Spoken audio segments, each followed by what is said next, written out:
Senator. May I respond to that? First of all, Governor, I agree with you. Amber Thurman should still be alive, and there are a lot of people who should still be alive, and I certainly wish that she was.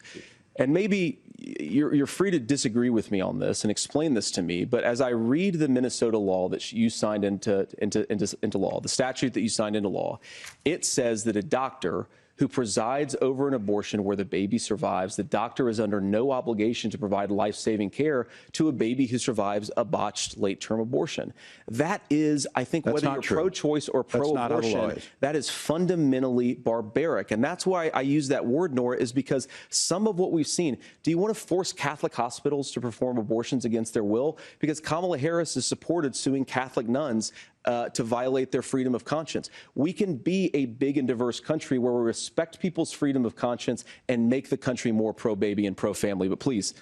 Yes, Governor, please respond. Look, this is one where there's always something there. This is a very simple proposition.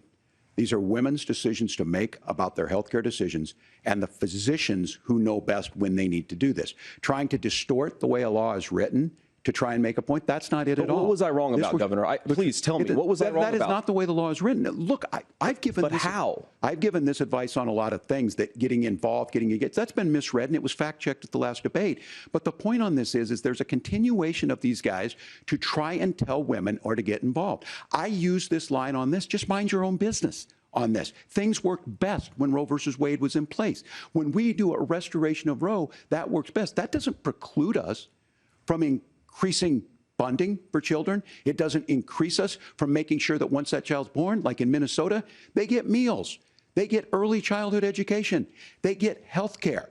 So the hiding behind we're going to do all these other things when you're not proposing them in your budget, Kamala Harris is proposing them. She's proposing all those things to make life easier for families. I asked a specific question, Governor. You gave me a slogan as a response. It's not the case. It's not true. That's not what the law says. So they fact-checked it with President Trump. Gentlemen, there's a lot